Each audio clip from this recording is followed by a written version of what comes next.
Mi nombre es Aleida Villavicencio y me complace acompañar de nuevo al doctor Cuervo en esta cápsula de educación para la salud.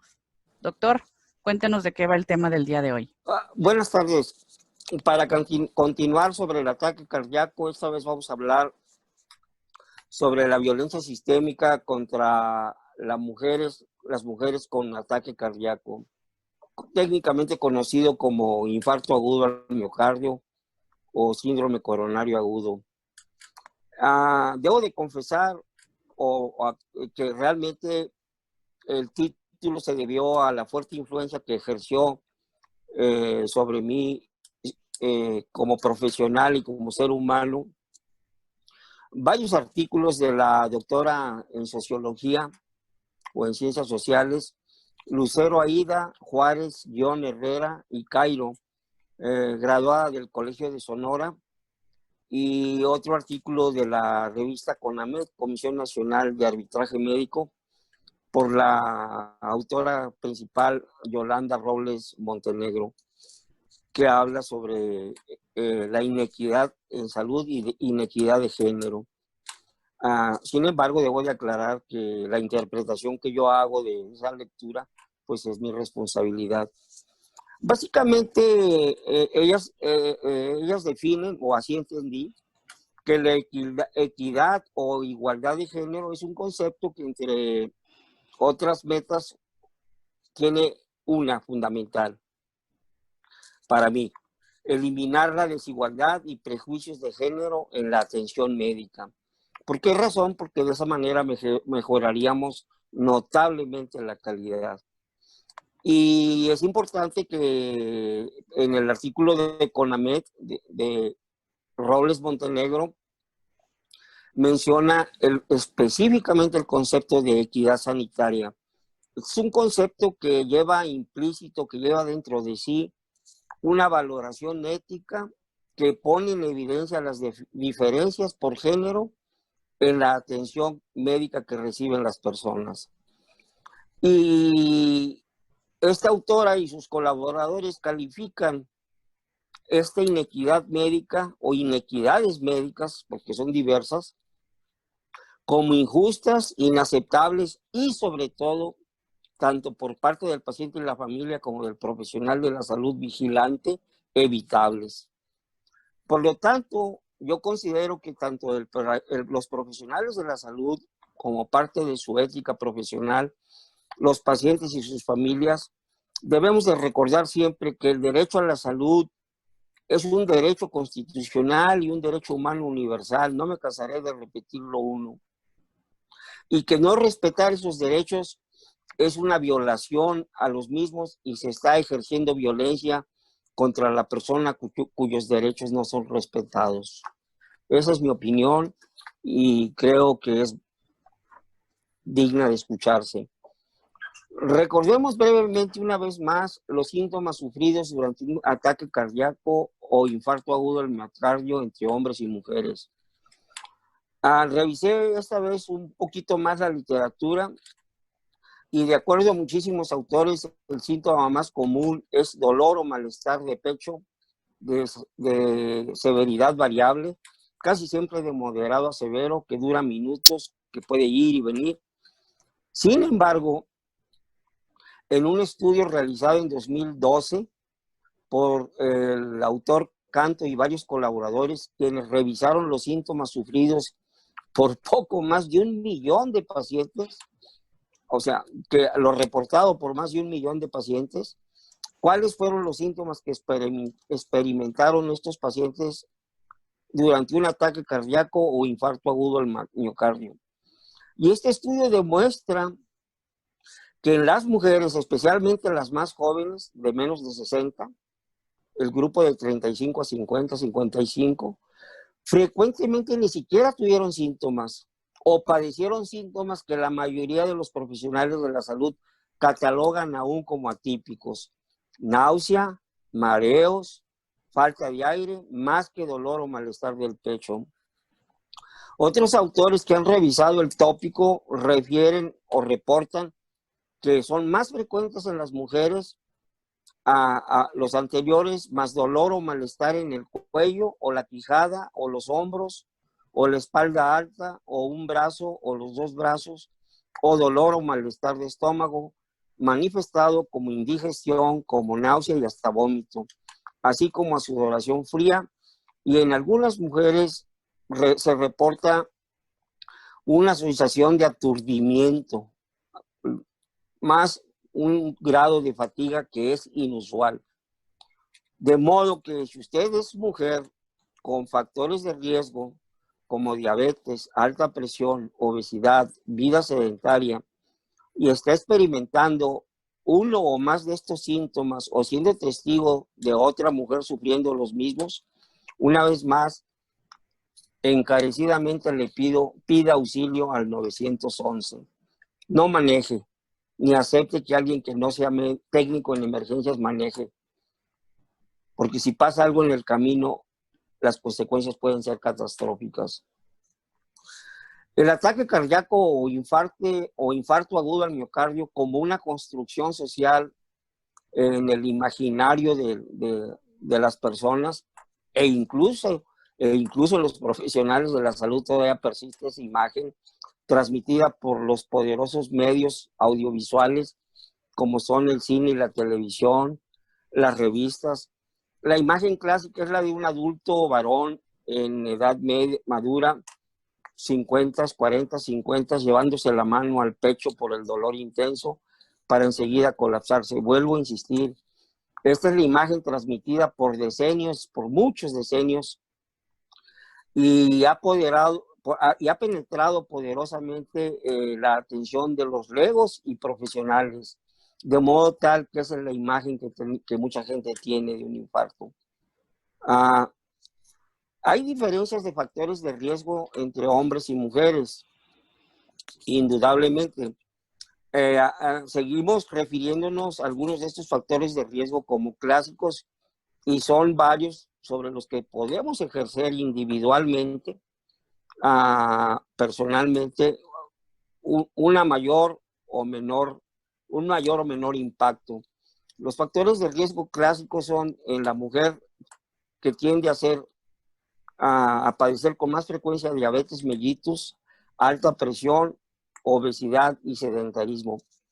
Sin embargo, analizando, decíamos, en más de 1 millón de pacientes, todos los factores que pueden conducir a esta situación de ataque cardíaco o infarto agudo del miocardio, hay unos que son particulares a la biología de la mujer. Hay uno que se llama disfunción endotelial.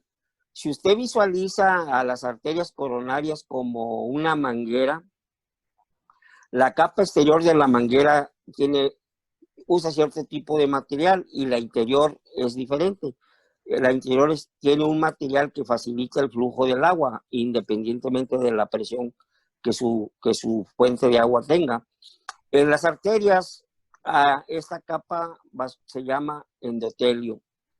Las mujeres, por sus fenómenos hormonales, durante el embarazo, durante los partos prematuros, por el uso de anticonceptivos orales, durante la menopausia o por terapia hormonal de reemplazo después de la menopausia, junto con enfermedades reumáticas y autoinmunes como el lupus, sufren una disfunción endotelial que facilita el desarrollo de ataque cardíaco. Hay aparte un factor sumamente relevante, en mi opinión, en nuestra vida contemporánea, una gran cantidad de mujeres jóvenes, muchas de ellas en la cuarta y quinta década de la vida, altamente funcionales, profesionales, obreras, están sometidas a un estrés que no lo tiene el varón. ¿Por qué razón? Porque la mujer que labora fuera de casa enfrenta una doble y hasta triple jornada. Si es madre de uno o más hijos, va a tener que trabajar 40 horas fuera del hogar, con las horas correspondientes en un transporte pésimo en la mayoría de nuestras ciudades, que implican de 1 a 2 horas de ida y vuelta del trabajo, lo que significa estar más de 40 horas por el trabajo fuera del hogar. 42 horas o más dedicadas al trabajo doméstico y más o menos 45 o más horas dedicadas al cuidado de la salud del hogar y la familia. De modo que una mujer que trabaja fuera de casa tiene disponibles para el descanso 37 horas a la semana, poquito más de 5 horas diarias. No, Este doctor, es uno, pues ahí ya empieza la violencia independientemente de la atención médica.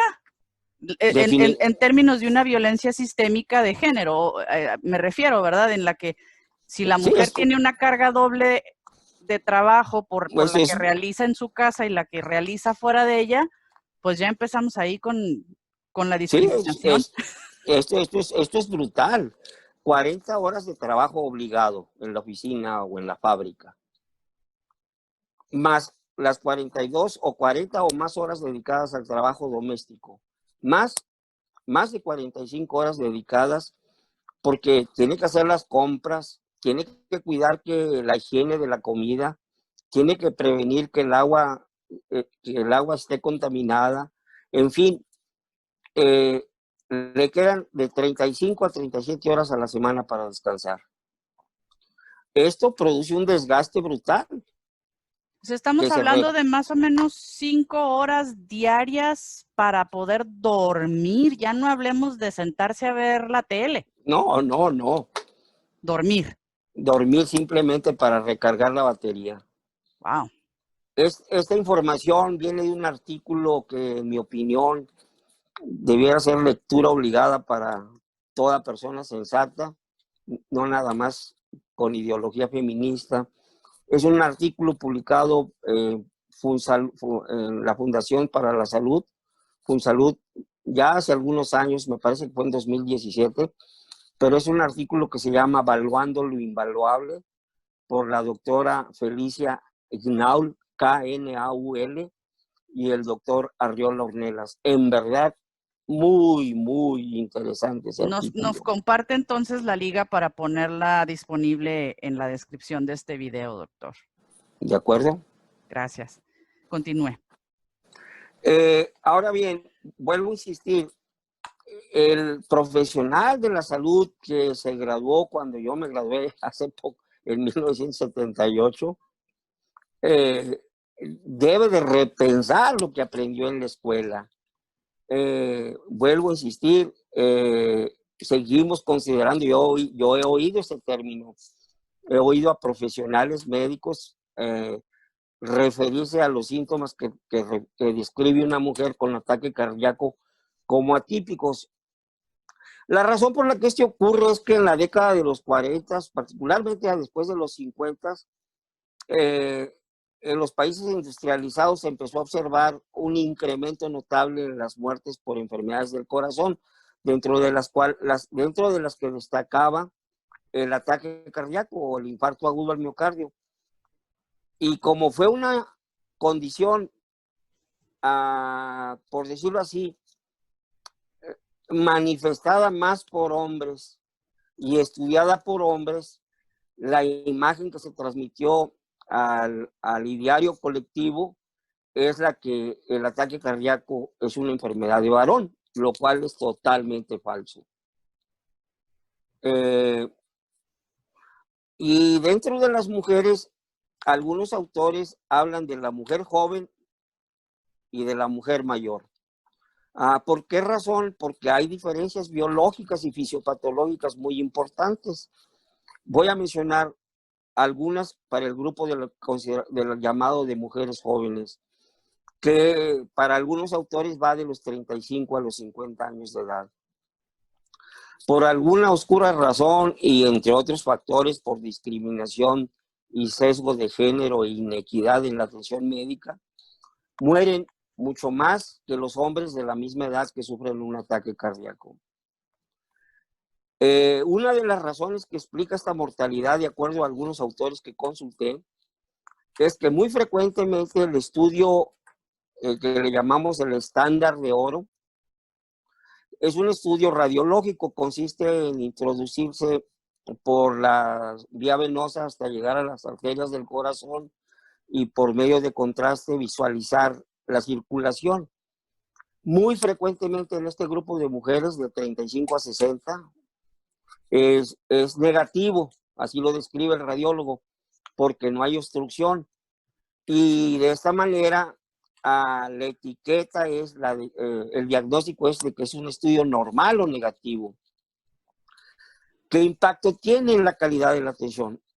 Si el cardiólogo no piensa en las diferencias de género, pues lo va a catalogar como normal, y muy frecuentemente la mujer es egresada sin un tratamiento específico, con el diagnóstico de dolor de pecho no específico, con angiografía coronaria negativa o no obstructiva, o el otro diagnóstico, el de enfermedad cardíaca no significativa. Obviamente, muy frecuentemente, sin medicamentos para la llamada profilaxis secundaria. Y lo que ocurre con muchas de estas mujeres es que días después o semanas más tarde fallecen de un ataque cardíaco o un ataque cerebral.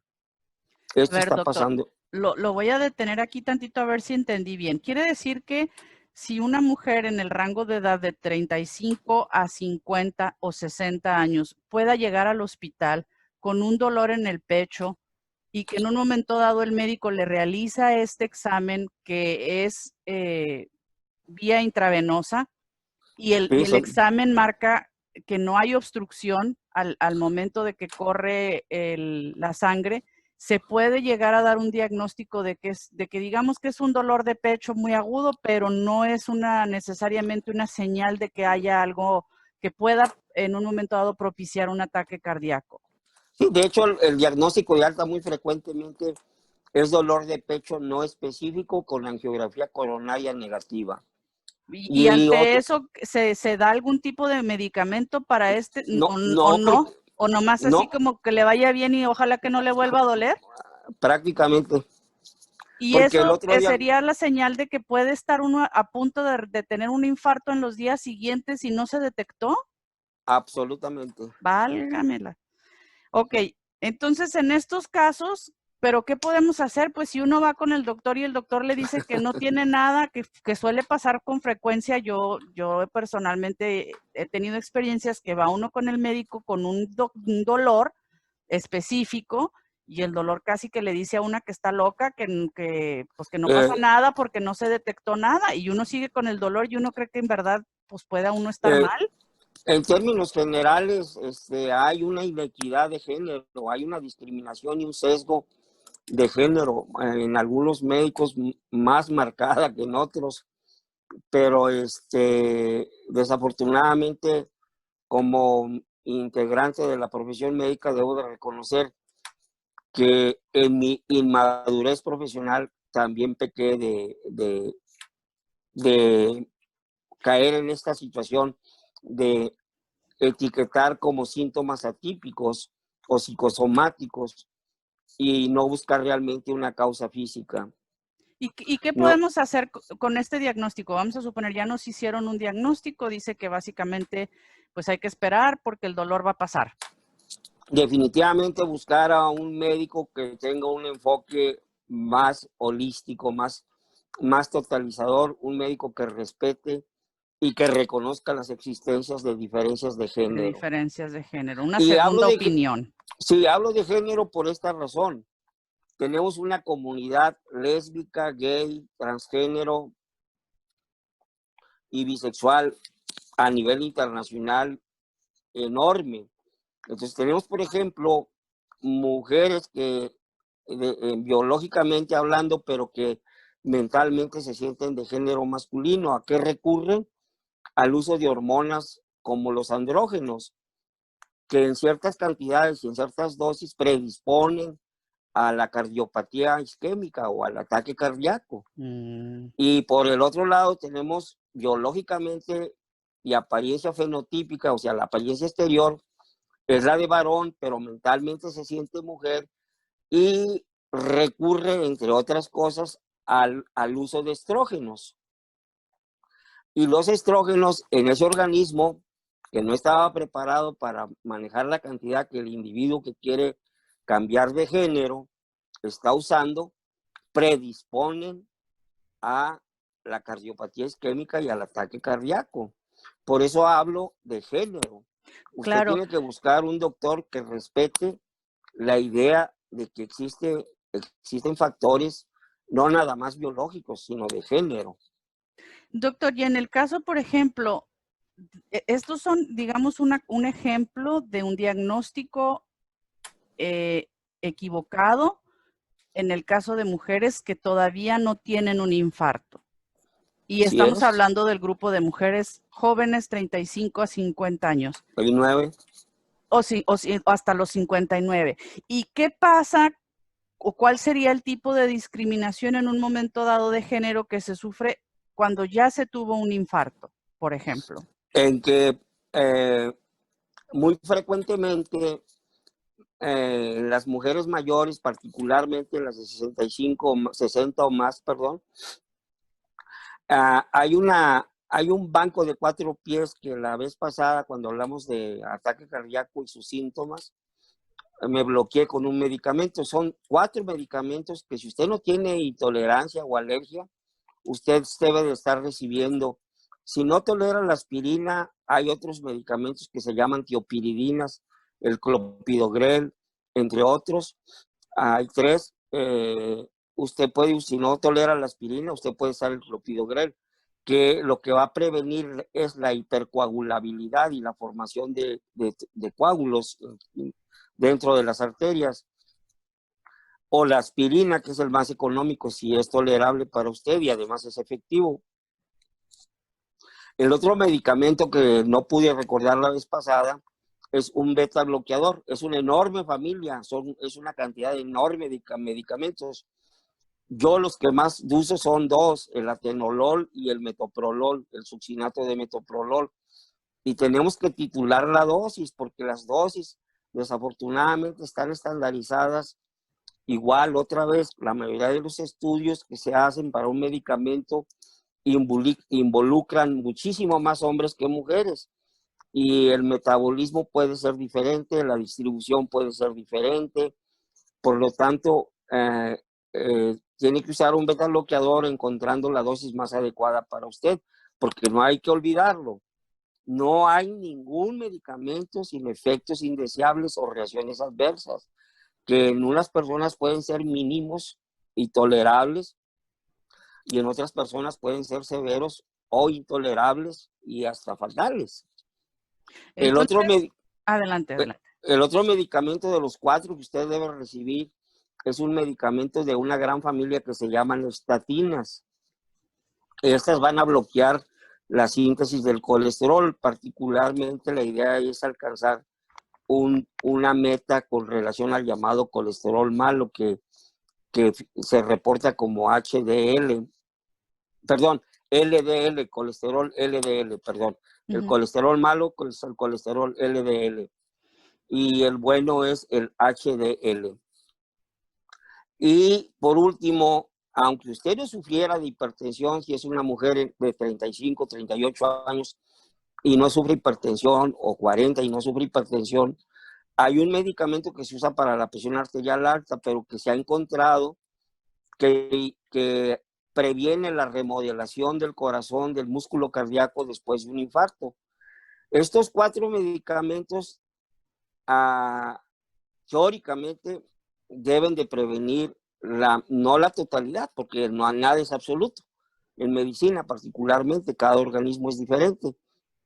Pero el uso de estos 4 medicamentos le da a una persona que sufrió un ataque cardíaco, hombre o mujer, mejor perspectiva, menos posibilidades de sufrir un segundo infarto que puede ser fatal o podría ser fatal.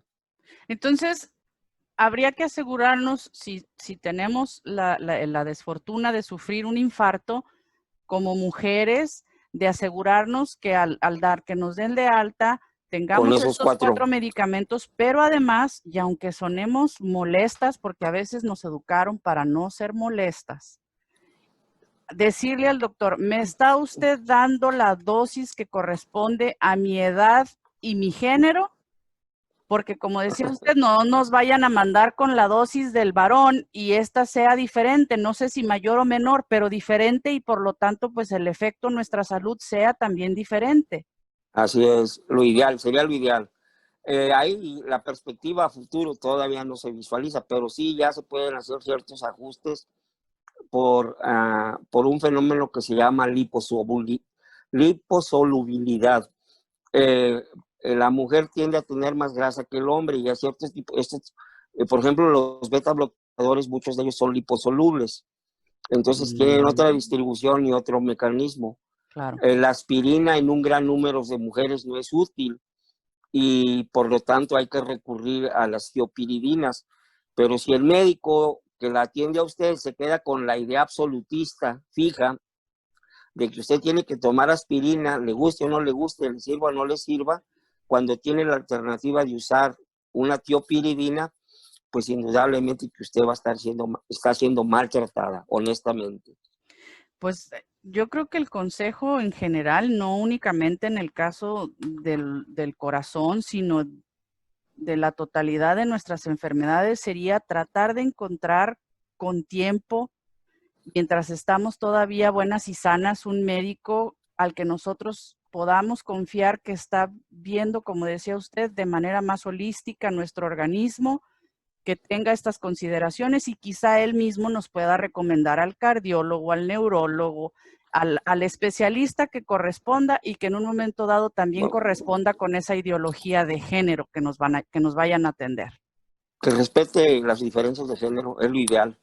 Doctor, desafortunadamente en las escuelas de medicina, hasta donde yo recuerdo como profesor de alumnos de interno de pregrado, este no es un tópico que yo tocara, a pesar de que ya manejaba algunas ideas, pero que dialogando con estudiantes de medicina en la plaza pública, en el Bazar del Monumento, durante 2019, los domingos, no es algo que ellos, no es un tópico que se toque en su formación profesional, a tal grado que siguen reproduciendo la idea de que la mujer, por ser mujer, está protegida contra los ataques cardíacos, lo cual es absolutamente falso, particularmente alrededor de y después de la menopausia. Bueno, doctor, pues no sé si tenga algún comentario que agregarnos, pero definitivamente cuidarnos. Sí, definitivamente, porque, por ejemplo, en las mujeres adultas mayores de 60 o más, que es un poco más frecuente la enfermedad coronaria obstructiva y por lo tanto va a salir positivo el estudio que llamábamos o que denominamos angiografía coronaria, teóricamente debería de tener más posibilidades de un mejor tratamiento, pero hemos encontrado que por pura edad ya no se le dan los 4 medicamentos necesarios para prevenir un segundo ataque. De tal modo que, por ejemplo, el artículo de la CONAMED concluye que ser mujer de 65 o más, vivir sola y en pobreza, es prácticamente una combinación fatal.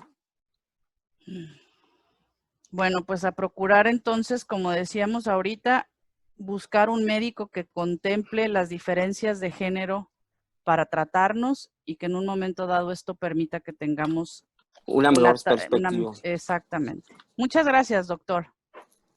Buenas tardes y hasta la próxima.